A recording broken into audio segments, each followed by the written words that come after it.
Bueno, muchachos, muy bien. En aras del tiempo, pues vamos a iniciar de una vez con la clase. Así que quienes tengan noticia, la vamos a revisar la otra semana. Me va a tocar es como conectarme 10 minutos antes porque no pensé que esto fuera a ser tan dificultoso a esta hora. Venía funcionando bien, pero ahorita sí colapsó. Entonces, bueno, a ver.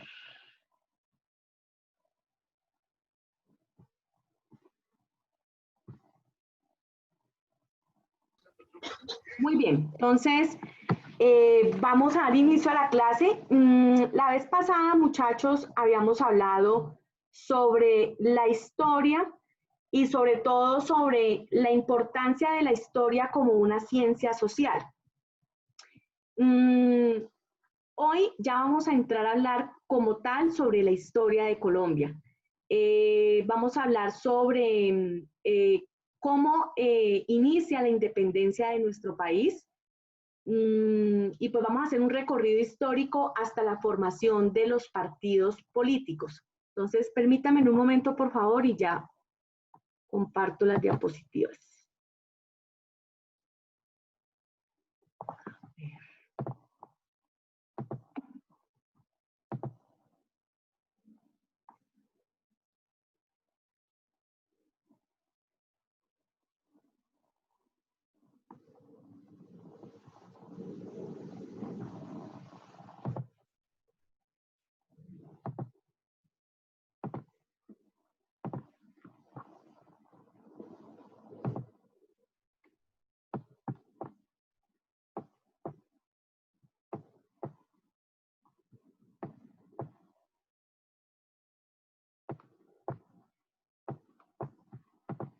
Muy bien.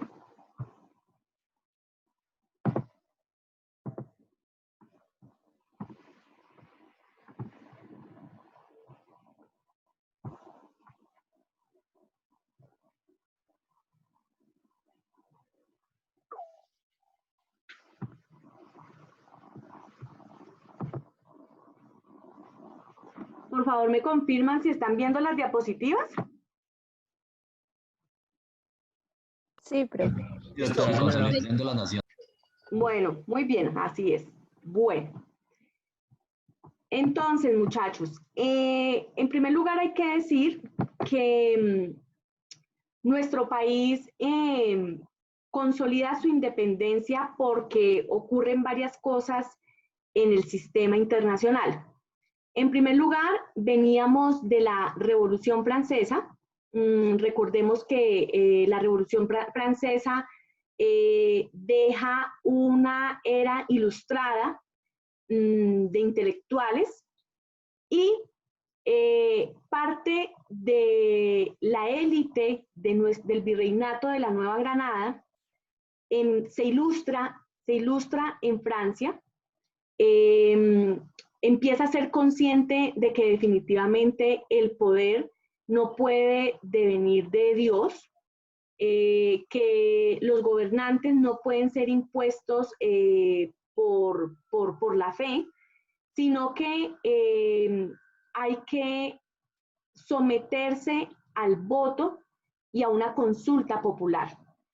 Y entonces la Ilustración empieza a hablar de la razón y a cuestionar la fe. De tal manera que todos esos protagonistas de la Ilustración colombianos empiezan a generar todos estos aires de independencia en el virreinato de la Nueva Granada. Y aquí me voy a saltar un momento a los protagonistas. Entonces recordemos en su momento, por ejemplo, Antonio Nariño. Antonio Nariño hizo la traducción de los derechos del hombre. Esa traducción de los derechos del hombre es la traducción que estaba en su momento en el idioma francés y él lo hace al idioma español. Esto, pues, por supuesto, le cuesta a él el destierro, la prisión, porque pues a las oligarquías del momento no les convenía que los ciudadanos fueran tan conscientes de que eran sujetos de derecho. También está Camilo Torres en 1809, quien escribe el Memorial de Agravios, ese memorial donde le exige básicamente a la corona española que a los criollos se les trate de la misma manera como se debe tratar a los españoles, y tratarlos de la misma manera implica que tengan los mismos derechos políticos, es decir, que puedan ocupar cargos públicos dentro del virreinato y que logren también acceder a la propiedad de la tierra porque no tenían ese derecho. Entonces, en particular estos dos personajes son unos agitadores de la independencia en nuestro país. Quería resaltar eso en primer lugar. Entonces, ¿qué pasa? Se empiezan a escuchar voces de que las provincias, que era como estaba dividido la Nueva Granada, empiece a tener sus propias juntas de gobierno, juntas nativas, así le llaman ellos. ¿Por qué? Porque creían que nosotros debíamos autodeterminarnos como pueblos, y parte de esa autodeterminación parte de darnos nuestros propios gobiernos. La corona, al ver esto, en el año 1810 instala una Junta Suprema. En esa Junta Suprema se nombra como presidente a Antonio Amar, pero resulta que no dura mucho en la presidencia de la Junta, debido a que pues, ya encuentra una seria oposición dentro de la sociedad criolla. Este señor pues termina renunciando a la Junta, lo arrestan, a su esposa la asesinan, y en ese momento la Junta Suprema decide declararse una junta libre del yugo español. Y entonces en ese instante, precisamente donde se da esa declaración abierta, es cuando aparecen los realistas y los patriotas, y empieza pues nuestra historia con la patria boba. Por un lado, realistas porque ese sector estaba de acuerdo en que definitivamente teníamos que seguir bajo el yugo español, que no teníamos la capacidad de autogobernarnos, que no teníamos el poder político, no teníamos tampoco el poder económico, y que por ende teníamos que seguir bajo el yugo español. Además era un sector que estaba de acuerdo con la evangelización que venía haciendo la corona española en América Latina, en cuanto a evangelizarnos en la religión católica e imponer la religión católica como la religión oficial, como se había venido haciendo durante la colonia. Y el otro sector eran los patriotas, que sí estaban de acuerdo en que nos independizáramos, que exigían mayor autonomía, que exigían igualdad. Y entonces por eso es que a eso se le denomina patria boba, porque pues en esa no la hemos pasado a lo largo de la historia, en esas diferencias ideológicas que no nos han permitido hacer acuerdos sobre lo fundamental. En el año 1812 reaparece Simón Bolívar, da la batalla del Bajo Magdalena, una batalla exitosa, se devuelve a Caracas y resulta que en Caracas pierde la batalla, se instala nuevamente la monarquía, a él lo amenazan de muerte, por eso tiene que irse al exilio, se va para Jamaica y allá redacta la Carta de Jamaica. La Carta de Jamaica es fundamental porque en ella el libertador hace un llamado a los países latinoamericanos para que se independicen. Critica notablemente el sistema colonial. Dice que el sistema colonial no fue más que una imposición de la religión católica, una imposición de la lengua castellana, no fue sino un estado de dominación tal que nos saquearon, nos robaron,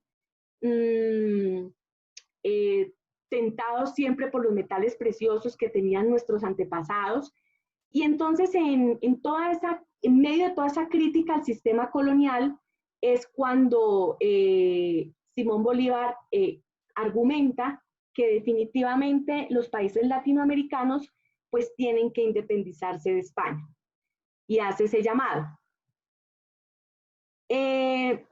Luego, pues, reaparece en el año 1818 y empieza a conversar con Santander sobre la necesidad de juntar los ejércitos para poder lograr definitivamente la independencia tan anhelada de nuestra república. Y es así como entonces acuerdan gestar y dar las batallas del Pantano de Vargas y la batalla de Boyacá. La verdad es que si esa alianza entre estos dos generales no se hubiese dado, pues no habíamos logrado salir victoriosos y pues lograr consolidar la independencia de la República. Aquí quiero compartir un video corto que nos da algunos detalles de lo que esa independencia, esas batallas fueron. Pues permítanme, por favor, ya les comparto el video.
El plan de romper un florero y armar un tierrero para luego dar el grito de la independencia había sido todo un éxito.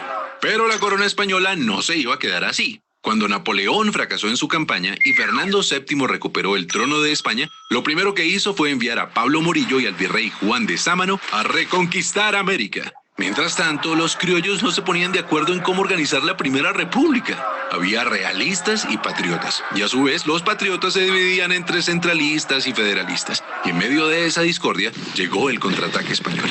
Durante la reconquista murieron grandes personajes y los patriotas que sobrevivieron se fueron a resistir al Casanare. Y también al mismo Casanare llegó Simón Bolívar. Su lucha por la independencia ya llevaba años. De hecho, él estaba en Londres en una misión diplomática cuando ocurrió el grito de independencia de 1810. Y fue en 1819 que unió fuerzas con Santander para liberar la Nueva Granada. Y sí, el 11 de junio, en medio del invierno y después de atravesar el vasto llano, Bolívar y Santander se reunieron en Tame, a orillas de la Cordillera Oriental. La idea era simple: formar un solo ejército patriota con más de 2.500 almas y atacar al poderoso ejército realista al mando del general José María Barreiro.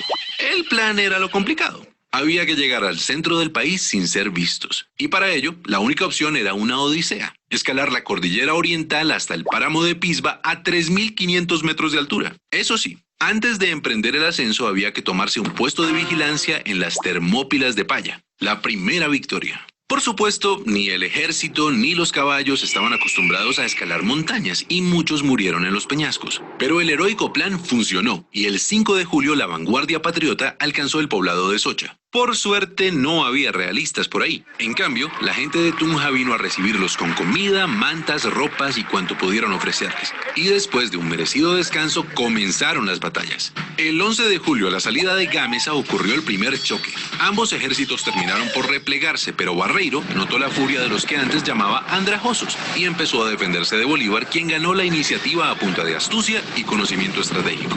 Los patriotas avanzaron en Tasco, Beteitiva y Cerinza. Cuando Barreiro vio que llegaban patriotas por el valle de Duitama, se sintió rodeado y el 17 de julio abandonó su cuartel en Tópaga para ir a pertrecharse en Paipa y tratar de prender alarmas en Santa Fe. La iniciativa estaba del lado de los patriotas y en la madrugada del 25 de julio, un día después del cumpleaños de Bolívar, el ejército patriota decidió lanzar el siguiente ataque. Sin embargo, cruzar el río Sogamoso en invierno no era fácil, y eso le dio tiempo a Barreiro de ubicar sus tropas en los terrenos más altos, los cerros del Picacho y el Cangrejo, desde donde se domina todo el pantano de Vargas. Los patriotas quedaron en desventaja entre el río y el ejército realista que los esperaba. Era una guerra a muerte. El combate del pantano empezó a las 10 de la mañana y fue el más sangriento. La infantería patriota con Santander al mando trató de tomarse el cerro del Picacho 4 veces, pero siempre debía retroceder hasta la quebrada de Varguitas. Al ver a su enemigo debilitado, Barreiro clavó la bandera española en el cerro y gritó: ¡Viva España! ¡Viva el rey de España! Y se lanzó a toda carga contra los patriotas. Bolívar dijo: se nos vino la caballería encima y se nos perdió la batalla. En esas apareció el coronel Juan José Rondón, un intrépido llanero seguido de 14 jinetes, y le dijo a Bolívar: mi general, ¿cómo vamos a perder si nosotros no hemos peleado? Y pidió una última oportunidad de atacar. Bolívar contestó: coronel Rondón, salve usted la patria. Al oír eso, Rondón y sus hombres se transformaron en centauros y se lanzaron contra el escuadrón realista. Y esos 14 jinetes cambiaron el rumbo de la batalla decisiva en la campaña libertadora. Barreiro comprendió que estaba en desventaja y comenzó a retroceder por Sogamoso hacia Santa Fe. Pero Bolívar sabía que los realistas querían unir fuerzas con el virrey Sámano, así que en medio de la noche, sin prender ni una lumbre, partió hacia Tunja con la intención de cortarles el paso. Y llegó la mañana del 7 de agosto de 1819. Desde el Alto de San Lázaro, en Tunja, Bolívar y el jefe del Estado Mayor habían observado los movimientos del ejército realista. Bolívar se adelantó hasta el puente de Boyacá. Gracias a eso logró ubicarse mejor y esta vez dividió en dos a los realistas, que habían dejado una brecha entre el grueso del ejército y la vanguardia. A las 2 de la tarde, el desprevenido jefe de la vanguardia realista pensó que era un buen momento para almorzar, cuando por su espalda vio llegar a los primeros jinetes patriotas. Al principio creyó que era solo un puñado y quiso perseguirlos, pero pronto quedó asombrado. Entre la niebla vio aparecer la tropa patriota en formación de combate. Durante la batalla, Bolívar se ubicó en lo alto, en la casa de teja, para controlar los movimientos desde ahí. A las 3 de la tarde la pelea era intensa, pero los patriotas estaban comunicados entre sí, mientras que los realistas seguían divididos.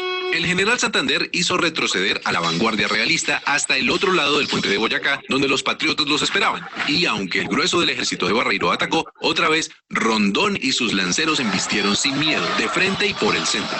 La victoria fue rápida y contundente. Barreiro fue arrestado y el ejército realista se dio por vencido. Así, a las 4 de la tarde del 7 de agosto de 1819 terminó la batalla, y con ella una travesía que abrió las puertas a la independencia de todo un continente. Celebremos la batalla. Bueno, muy bien. Bueno, muy bien, muchachos. Entonces, sigamos acá. Entonces nos independizamos y vienen entonces los primeros años de la Nueva Granada. ¿Qué pasó? Asistimos en primer lugar al gobierno de Santander entre el año 1819, en dos periodos, de 1819 a 1827 y luego del 32 al 37. En ese momento, el general Santander, sin pensarlo, estaba gestando las ideas del Partido Liberal. Lo que pasa es que en ese momento pues, se llamaba Partido Santanderista. Un partido que propugnaba por la descentralización, por la autonomía de las provincias, por mayor autodeterminación y un gobierno y un partido que defendía ante todo el acceso a la educación pública. Inmediatamente, pues estas ideas tienen vigencia en los primeros años de la Nueva Granada. Surge una oposición por parte de quienes más adelante integrarán el Partido Conservador.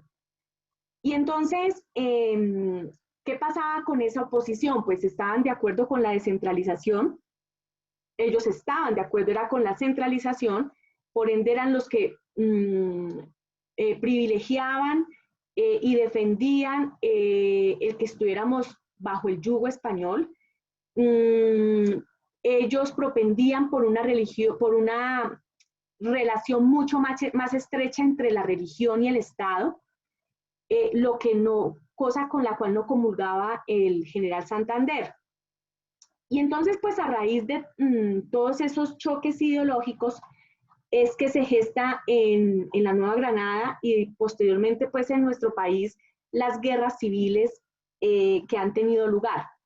Yo la verdad pues he tratado de resumirlas en 3 grandes guerras, en las más importantes a mi parecer, que son la Guerra de los Supremos entre 1839 y 1842. Esta es una guerra que se da en el gobierno de José Ignacio Márquez. Básicamente lo que ahí sucede es que el gobierno sanciona una ley que ordenaba suprimir los conventos que tuvieran menos de 8 religiosos, y que en esa supresión de esos conventos se diera una conversión más bien a escuelas públicas. Esto inmediatamente generó pues reacciones de los realistas, quienes estaban apoyando decisivamente el proyecto de evangelización, y entonces pues se da esta guerra a causa precisamente de la supresión de esos conventos. Luego viene la Guerra del Medio Siglo, en 1851. Esa es una guerra que se da entre conservadores y liberales. Ya se habían formado los 2 partidos políticos.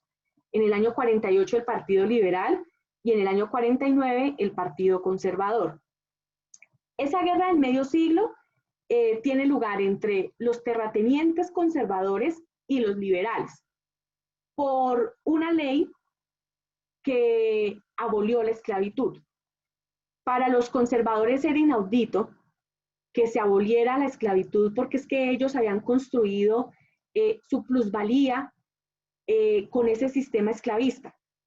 Entonces, pues, de ahí la confrontación, la ley pues sigue vigente, la esclavitud sigue teniendo lugar de forma ilegal, muchos conservadores siguen apoyando ese sistema de organización de forma ilegal, y pues hasta que finalmente pues desaparece. Ahora asistimos a otro tipo de esclavitud, una esclavitud moderna que después haremos la reflexión, pero bueno, básicamente esa fue como la causa principal de esa guerra del Medio Siglo. Y finalmente tenemos la Guerra de los 1000 días. Esa es una guerra que se da es la más larga que ha vivido este país, entre conservadores y liberales, y es una guerra por una disputa permanente del poder político. Es una guerra hegemónica en donde cada facción ha querido imponer su ideología para lograr ordenar el país bajo esos postulados de cada partido. En medio de todas estas guerras surgen los 2 partidos políticos, el Partido Conservador y el Partido Liberal. El Partido Conservador, el Partido Liberal en el año 1848, el ideólogo del Partido Liberal es el doctor Ezequiel Rojas, y en el Partido Conservador, que surge en el año 49, sus ideólogos son el expresidente Mariano Ospina Rodríguez y José Eusebio Cabro. Mariano Ospina Rodríguez, que fue presidente en su momento, y José Eusebio Cabro, quien junto con Rafael Núñez también redactan el himno del Partido Conservador. ¿Qué defienden estos 2 partidos? En primer lugar, el Partido Liberal propende por el libre cambio. Ellos consideran que el país tiene que internacionalizarse, consideran que una forma de hacerlo es precisamente alentando el libre comercio, alentando los tratados de negociación, y que esa es una manera visualizarnos pues a nivel internacional. El otro postulado ideológico es la abolición de la esclavitud, como ya lo vimos, y de hecho ellos expiden también una ley de vientres. Esa ley establece que desde el vientre de la madre se es libre de la esclavitud y que por ende el hijo de cualquier persona que haya sido esclava, pues no puede someterlos más adelante a la esclavitud. También está la libertad de enseñanza. Está también la libertad de enseñanza y esa libertad de enseñanza y esa libertad de pensamiento están aunadas a este principio de la separación entre la Iglesia y el Estado y entre la Iglesia y la educación. Ellos no pueden creer que se siga defendiendo la religión católica como la religión oficial de la Nueva Granada, que la única ideología que pueda predominar sea la ideología conservadora. Entonces, por eso defienden la libertad en estos dos ámbitos, y que eso se tiene que ver, por supuesto, expresado en la libertad de imprenta. Recordemos que en ese momento los medios de comunicación solamente eran medios de comunicación escritos, y entonces pues había también toda la libertad para escribir lo que se quisiera escribir desde las distintas ideologías que tenían lugar en la Nueva Granada. También ellos propugnan por una repartición más equitativa de la tierra y por ende una expropiación y liberalización de tierras improductivas. Aquellos terratenientes que tuvieran grandes extensiones de tierra y que no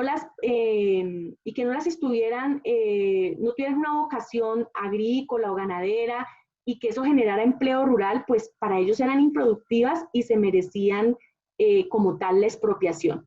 ¿Y liberalización para qué? Pues para repartirlas en quienes sí las iban a poner a producir.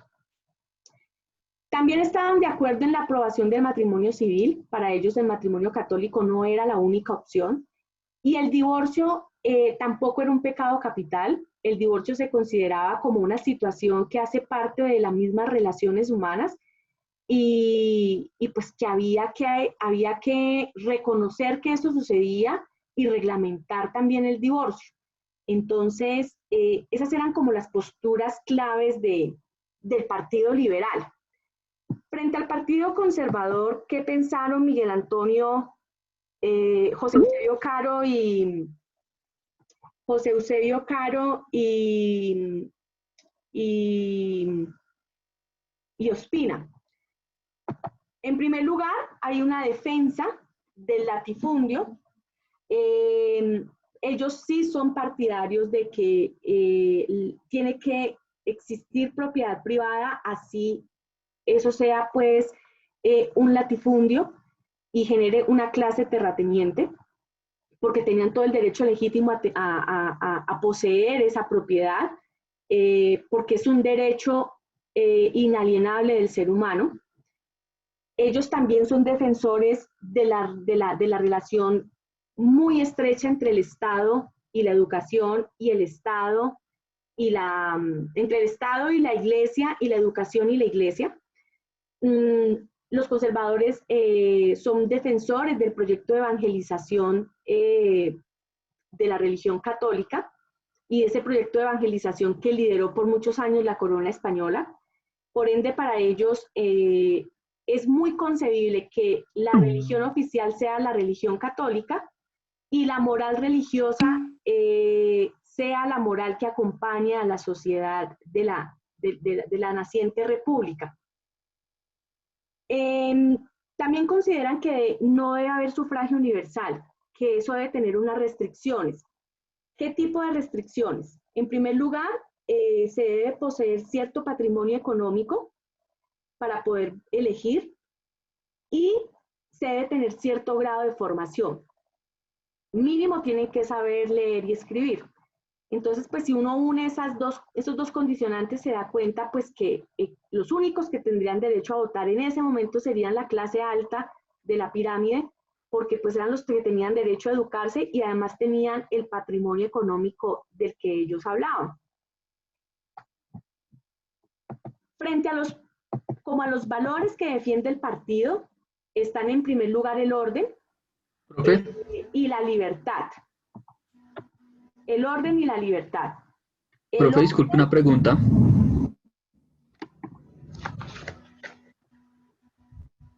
¿Quién me habla? William. Profe, una pregunta referente a, digamos, como a la opción de elegir. ¿Las mujeres podían elegir? ¿Quiénes, perdón? Las mujeres. No, acuérdense que a las mujeres les dan el derecho al voto en el gobierno de Rojas Pinilla. Bueno, ¿y ellas tenían educación en esa época? No. O sea, en esta época que usted está hablando. No, porque las mujeres se consideraban en ese momento pues que debían cumplir obligaciones en el hogar. Desafortunadamente, ¿no? Profe, pero antes, Profe, una en la pregunta. revolución de Simón Bolívar, ahí las mujeres sí tenían voto. O sea, Exactamente, entonces a eso es lo que voy. pues ya cuando el conservatismo toma el poder, que ya la mujer pasa a ser un objeto. En el transcurso de 1930 a 1940, cuando es el Partido Conservador que toma como tal las riendas Hegemonía. del colombiano, sí, ya ahí la mujer pasa a ser una cosa. Un objeto. Desafortunadamente. Si no es por Rojas Pinilla, no tenemos el derecho a elegir. Ya en elecciones formales. Sí, señora. Sí, señora. Bueno, Porque hay una presión. Señor. Dale, William. Señora, disculpe.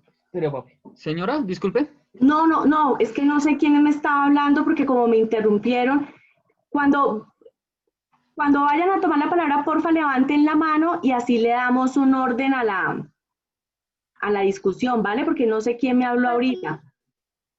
Cristian. Hola, qué pena, profe, no sabía que había que alzar la mano, disculpe. Claro, para eso está la opción de levantar la mano. Sí, ¿Vale? pero no lo habíamos establecido.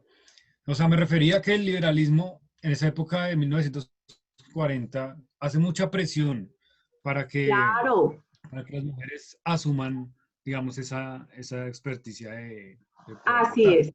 Así es, en el siglo XIX, así es. Bueno, entonces el Partido Conservador establece el orden y la libertad, pero primero el orden, porque ellos dicen que la libertad no puede estar, la libertad debe estar sujeta al orden. Si no está sujeta al orden, eso se convierte en libertinaje. Entonces, por eso su lema es orden y libertad. También son muy legalistas y en eso confluyen con el Partido Liberal frente a que a que todo se debe gestionar dentro de la ley y no por fuera de ella. También pregonan la igualdad, pero pues allí es donde, pues digamos, hay un cuestionamiento fuerte, porque ¿cuál igualdad si no están de acuerdo con una repartición más equitativa de la tierra? No están de acuerdo con que hay un sufragio universal, una democracia participativa. Entonces, en ese momento era muy cuestionado ese principio de la igualdad, aunque igual sigue siendo así, ¿no? Los liberales no, hay una facción muy pequeña de moderación dentro del conservatismo. Entonces, muchachos, aquí también quiero compartir 2 videos sobre las ideas conservadoras y las ideas liberales. Permítanme un momento.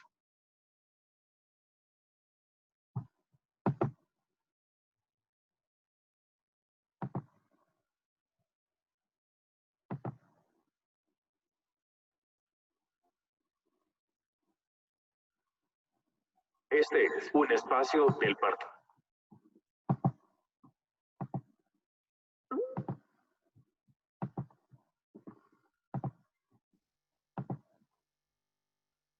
Partido Conservador Colombiano.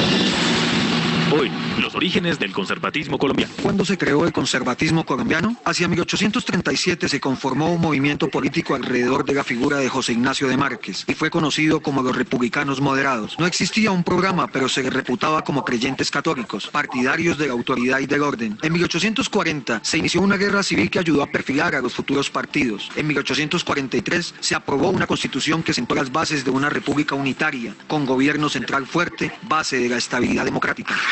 Fue Bolívar el fundador del Partido Conservador. En muchos temas, el Libertador fue el inspirador del pensamiento conservador, el realismo político contra la teoría, su rechazo al federalismo y el apoyo a la creación de una república unitaria, la defensa de la religión, el apoyo al orden, logrando mediante gobiernos fuertes y estables la aplicación estricta de la Constitución y la ley, la necesidad de fortalecer a los municipios y la descentralización del poder. ¿Fue Santander opuesto a las ideas conservadoras? En algunos aspectos Santander pensaba como conservador, por ejemplo, en la defensa del orden jurídico, la necesidad del gobierno central y de la autoridad. Santander no tenía las ideas liberales de don Florentino González, no la de Vicente Azuero, pero por sus enfrentamientos con el Libertador fue constituyendo un grupo de amigos que más tarde crearon al Partido Liberal.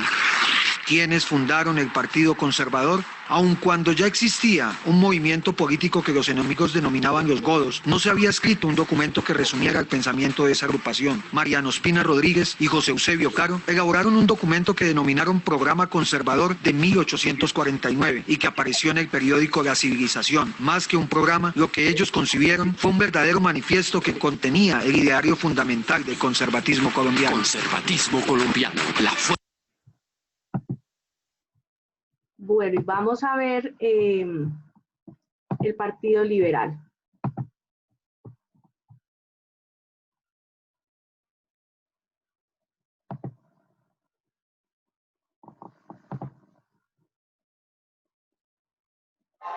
Las luchas de independencia.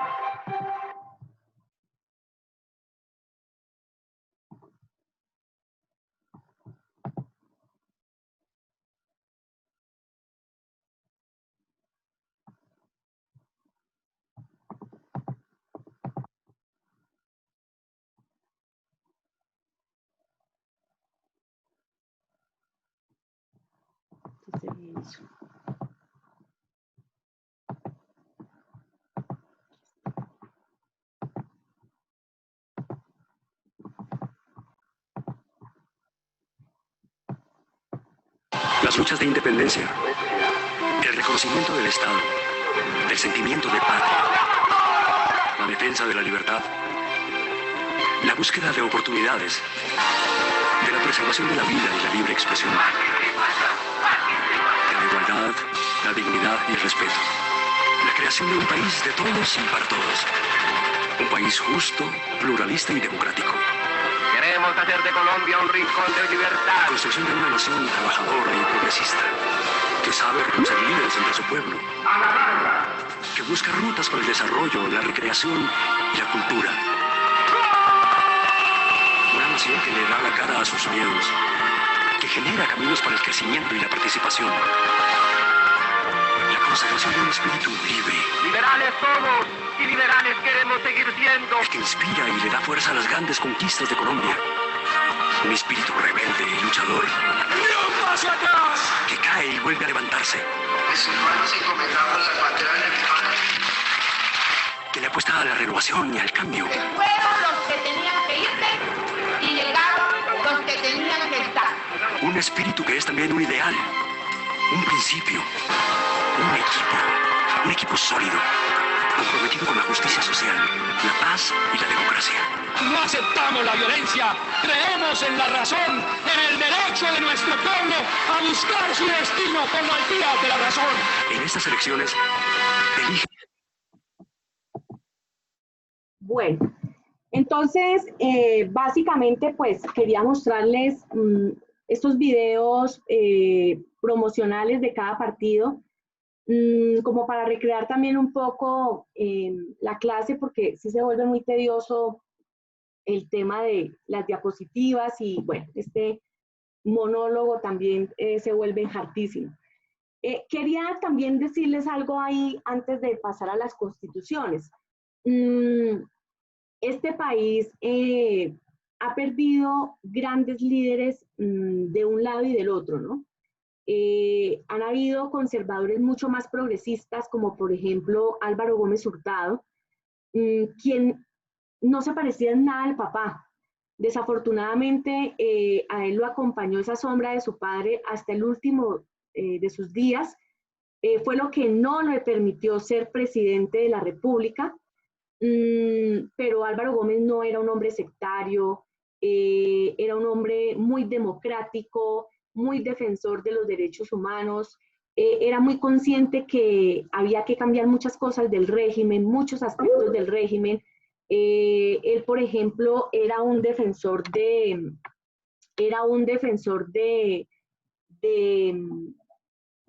que los poderes públicos debían establecerse de otra manera. No podía ser esa puerta giratoria a la que asistimos hoy en día, donde los unos eligen a los otros y pues definitivamente nadie controla a nadie porque todos de una u otra manera se deben algún tipo de favor o hay algún tipo de interés mediado. Entonces, era un defensor de la división tajante de poderes y que esas elecciones de cada poder público fueran de forma independiente. También propugnaba por una legalización de la droga. Él decía que definitivamente sí era un fracaso seguir penalizando la droga, porque esa lucha contra el narcotráfico la íbamos a perder y de hecho la estamos perdiendo. Los réditos económicos no se compadecen con un cultivo legal y pues esa sería una solución estructural. Entonces, cuando él hablaba de cambiar el régimen, era hablar mucho de todo esto, de un presidencialismo no tan fuerte. De hecho, él hizo parte de la Asamblea Nacional Constituyente, ya lo vamos a ver más adelante, y él pues en esa Asamblea Nacional Constituyente logró consolidar lo que él hablaba del cambio del régimen, un Estado social de derecho, un Estado donde se reconoce la multiplicidad de etnias, donde se reconoce la multiplicidad de creencias religiosas, donde se ahonda en la democracia participativa y representativa. Entonces, bueno, como por citar un ejemplo, en el caso del conservatismo. En el caso del liberalismo también se perdieron hombres de gran envergadura, hombres como Jorge Eliezer Gaitán, un político más de centro, de centro izquierda, que por supuesto era defensor de todas las libertades y todos los derechos fundamentales, que para él la política era concebida no como el arte de vivir de la política, sino vivir para la política, como lo cita Weber en su libro El político y el científico. Y por supuesto, cuando uno hace una interpretación de esas dos frases, pues la interpretación tiene dos connotaciones totalmente distintas, porque el que vive de la política es aquel que llega a hacer negocios y aprovecha ese poder político y ese poder de influencia para enriquecer sus intereses económicos, mientras que el que vive para la política tiene un espíritu altruista, entiende la política como ese medio que permite hacer una repartición más equitativa de los valores, que permite hacer una repartición más equitativa de los derechos y también de los deberes. Y en ese sentido era que Gaitán concebía la política. De ahí que cuando empieza a hacer estas denuncias, y lo vamos a ver en su momento cuando repasemos el Bogotazo, de ahí que él empieza a hacer sus denuncias frente a la masacre de las bananeras, por ejemplo, y denuncia claramente quiénes estuvieron detrás de tal masacre y cómo se empiezan a cercenar todos los derechos laborales a raíz pues de esta situación. Entonces, muchachos, es como en últimas para decirles que desafortunadamente hemos perdido prohombres de lado y lado. No todo es tan definitivamente, o sea, es decir, no quiero que quede la sensación de que, y una vez pues para aclararlo, de que el bipartidismo está mal. No, los partidos políticos tienen que existir en el país. Lo que pasa es que si nosotros nos lográramos sobreponer a esos intereses tan individuales para construir nación, para construir, para consolidar la nación, desde las diferencias ideológicas lo podemos hacer. Y a eso era lo que Álvaro Gómez le llamaba el acuerdo sobre lo fundamental. Entonces, quería hacer esa reflexión a propósito del bipartidismo y pues de esas raíces ideológicas que acabamos de ver. Claro, y hay otras, después desaparecen otros líderes de otras facciones como Pizarro, por ejemplo, Carlos Pizarro del M-19, Rafael Pardo Leal, Bernardo Osa, el mismo Galán, muere a manos del narcotráfico. Entonces, quería hacer esa reflexión como reflexión final porque ya en la próxima clase vamos a empezar a ver todas las constituciones que hicieron parte del siglo XVIII. Daria quiere decirnos algo. Hola, buenas noches a todos. Buenas noches. No, pues entrando un poco pues en lo que tú decías en cuanto a lo que decía un compañero que se llama Cristian, pues no sé mucho de política porque la verdad no estoy empapada del tema, pero siento que actualmente pues lo que nos está haciendo es, lo que se está haciendo en cuanto a la política es bueno, ya se ha dicho, que es dividir a la sociedad, pero lo que no tienen en cuenta pues se me fue la palabra, los políticos, es llegar a tomar en cuenta pues una crítica constructiva, que es lo que actualmente pues no se ve, y por eso pues pienso que se dividen la sociedad, ¿no? La sociedad colombiana. Entonces pienso que uno debe partir siempre desde la crítica constructiva para así y pues ponerse en el lugar o sea, en la mirada del otro y el otro en la mirada del oponente, porque pues así nunca se va a solucionar absolutamente nada y vamos a seguir como estamos. Esa pues era solamente mi intervención. Muchas gracias, Daria. Y muchas gracias por el aporte, por la reflexión que aporta como a este cierre un poco de lo que ha sido el Partido Liberal y el Partido Conservador, y al reconocimiento de los prohombres que han estado, por supuesto, liderando estos partidos en su momento y que han sido mucho más moderados, y vuelvo y repito que se han tratado de superponer a intereses individuales. Muy bien. Jefferson levantó la mano. Buenas noches, doctora. Hola, Jefferson.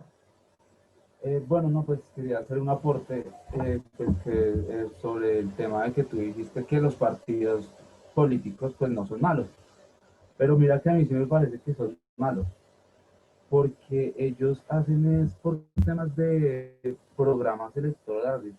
Entonces son prometiendo, y entonces como el pueblo los elige, entonces tienen como ese poder de decir, ellos me eligieron, confían en mí, entonces yo los represento a mi forma de cómo soy, pero todos los intereses no son iguales. Yo me voy a la historia, por lo menos a mí me parece algo muy, muy chévere, muy bacano el tema de Atenas. ¿Cómo fue esta ciudad? Entonces el modo de gobierno de esta ciudad era totalmente diferente.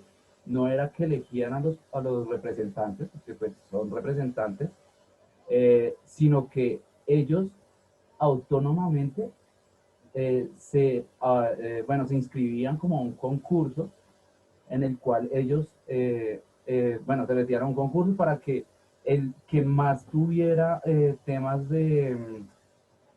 el que tuviera más méritos, quedara, y así no se le daba ese poder de que me eligieron, sino todos estaban como encima de él y él tenía que dar ese peso como, bueno, esto es bueno, y tenía que, por medio de una asamblea, llegar a complementarlo con el pueblo para ver si era bueno o no para el pueblo. Entonces, pues los partidos políticos se han generado mucho la polarización, ¿no? Y lo que decía mi compañera anteriormente, siempre es tratando de estigmatizar a los otros partidos. Entonces, pues la verdad, yo no estoy muy conforme con eso, con lo que tú decías, pero pues es mi opinión y pues quería expresarlo. Claro, Jefferson, gracias. Mira, lo que pasa es que el problema no son los partidos. Los partidos como institución son lo más representativo de una democracia. Lo cuestionable son quienes conforman los partidos. Si en los partidos políticos tuviéramos gente de verdad de convicción ideológica, que de verdad pensaran como liberales o pensaran como conservadores, el funcionamiento de los mismos sería distinto. Pero el partido como tal y su ideología no debe existir. Nosotros tenemos que tener distintas opciones ideológicas que nos permitan visualizar cómo organizar la sociedad. Y ojalá dentro de los partidos no solamente hubiera gente con convicción, sino gente meritocráticamente hablando que hiciera parte de los mismos. Más técnicos que, claro, políticos de ideas, pero más técnicos en la forma de gestionar. Entonces, el problema no son los partidos, el problema son quienes componen esos partidos, desafortunadamente, pero las ideas siempre tienen que existir. Juan Ricardo. Hola, buenas noches, ¿cómo estás? Bien, Juan Ricardo, antes de que me olvide, muchachos, perdón, ahí les acabo de colocar el enlace en el cual encuentran mi canal de YouTube. Ahí están todas las clases grabadas para que, pues, echen mano de esas grabaciones en el momento en que lo prefieran. Y como repaso, por supuesto, pues para los parciales y demás. Juan Ricardo. Sí, profe. Bueno, yo quería de pronto también aportar dos punticos rápidamente. Bueno, el primero quería hacer referencia precisamente que me gustó el hecho de que iniciara la explicación de la clase de hoy haciendo un barrido histórico y partiendo de cómo fueron las primeras bases del proceso de independencia, porque creo yo aportando pues desde la ciencia social, que uno de los grandes problemas históricos que tiene nuestro país precisamente son de un periodo de larga duración. Esto quiere decir que los problemas que hoy tenemos vienen dados también como herencia de un mal proyecto político desde el proceso de independencia. Y en ese sentido se obligó hasta al establecimiento de una estructura política que era totalmente ajena a los diferentes contextos sociales y territoriales que existen en nuestro país. ¿Qué quiere decir eso? Colombia, al ser un país tan extenso en territorio, tan diverso, que también es complejo, por eso existe un libro muy valioso que lo recomiendo, Colombia Compleja, que nos permite ver cómo el territorio es tan grande, tan amplio, que precisamente escapa a la organización política. Por más gobierno que exista, independientemente de que este sea de izquierda, de derecha, etcétera, pues realmente todo gobierno siempre va a escapar a atender las necesidades de toda la población y del territorio nacional. Entonces, uno de los grandes problemas precisamente es la gran extensión territorial que tiene nuestro país. Por eso, es que cuando nos vamos a diferentes regiones de nuestro país, sentimos que, sabemos que estamos en Colombia, pero al estar tanto tiempo en Bogotá, vas a entrar incluso en un choque cultural y social cuando llegas a otro territorio. Ese es el primer punto que quería aportar. Y el segundo, siento que al contrario, de pronto, siento que el problema no son los partidos políticos en sí mismos, sino siento que es precisamente la cultura política que hemos heredado, ¿sí? Lo cierto es que de pronto desmentir el hecho de que hoy hay tantos partidos políticos que asociamos que eso es corrupción y demás, siento que estaríamos diciéndole entonces que todo lo que hicimos durante los años 90, estaríamos diciendo que todos los magnicidios que se cometieron no valieron la pena, porque en últimas la Constitución del 91 fue fundamental y fue un salto histórico de enormes proporciones, y mal o bien, sí nos entregó una serie de derechos que hasta hoy, el día de hoy, cada uno de nosotros tiene, afortunadamente. Menciono el más importante, el derecho a la tutela, y sin ese salto histórico y sin las personas que murieron por nosotros, siento yo, siendo pues ahí un poco neutral en el discurso, siento que hoy por hoy, gracias a esos sacrificios que se dieron, hoy tenemos la oportunidad de que usted puede opinar de una manera diferente y que tiene un partido político en el cual le permite sentar su sentimiento o ideología política. Ese era el aporte del profe. Muchas gracias. Y el aporte es supremamente válido, Juan Ricardo. El día que nosotros votemos por las ideas y dejemos de votar por satisfacer nuestros intereses personales, por un puesto o por algún tipo de dádiva, en ese momento cambia mucho el rumbo del país. Eso es verdad. Y también por eso es que estas carreras liberales como la ciencia política tienen sentido en nuestra sociedad, porque vienen a apoyar precisamente esa formación en cultura política que debería tener la sociedad. Y César Patiño. Buenas noches a todos. Yo estoy de acuerdo con una compañera, pues en algunos puntos con algunos compañeros, en otros. Estoy de acuerdo con la profesora cuando dice que los partidos políticos no son malos, sino que son necesarios en una democracia, en un gobierno representativo y participativo, porque yo no llamaría democracia realmente a lo que tenemos. El tema es que los partidos políticos tienen una deuda histórica con el país, en el sentido justamente que quienes hacen parte de los partidos políticos no tienen la formación necesaria, ni son los idóneos para estar pues en la Cámara de Representantes, en el Senado y en los demás cargos de elección popular. ¿Qué pasa ahí? Que justamente porque esto se ha convertido en un negocio de intereses personales, es que sube cualquier persona, hace demagogia, porque eso es lo que tenemos que decir, ¿cierto? En este país todos los políticos utilizan esa figura para lograr sus intereses. En cierta forma siento que los sacrificios que se han hecho a través de los magnicidios, todos los magnicidios de este país, pues no han valido la pena. O sea, yo sí pienso que esa gente ha muerto sin que esto valga la pena. ¿Por qué? Porque el pensamiento de la gente no ha cambiado. Muy por el contrario, la gente sí tiene una desconfianza del político que es necesaria, y que si se utilizara de la manera debida, se podrían ejercer debidamente el control político que la Constitución del 91 quiso entregar, y que era lo que los griegos ejercían en su democracia. Entonces, se ha perdido porque a la gente no le interesa el país, no le interesa cambiar la sociedad como tal, sino que se tiene una cultura de individualismo, en el que solamente me importa mi beneficio y el beneficio colectivo no me importa. Y es justamente eso lo que los políticos durante décadas han venido explotando, y es de lo que se han valido para mantenerse en el poder, las mismas familias y de vez en cuando uno que otro que entra. Yo quería hacer también como una especie de precisión con el tema del compañero que habló sobre la democracia en Grecia, que es realmente lo que ha cambiado. En Grecia no es que los candidatos se eligieran por votos, no. Lo que pasaba era que la democracia se hacía por un tema de concurso. Entonces, era más o menos quien, básicamente por decirlo así, quien se sacara la ficha, quien terminara elegido, y las asambleas no estaban para discutir algunos temas, sino eran para aprobar, porque realmente así era que ellos ejercían el control. Los candidatos como tal no tenían derecho a aprobar las leyes como tal, sino que tenían que ponerlas a conocimiento del pueblo, y era el pueblo quien las votaba por medio de las asambleas. Obviamente pues no elegían todos, sino quienes tenían derecho a ser llamados ciudadanos. Pero aún así, en la misma Grecia ya existían los partidos políticos, y prueba de ello son las guerras púnicas. Entonces, sí, en las guerras púnicas.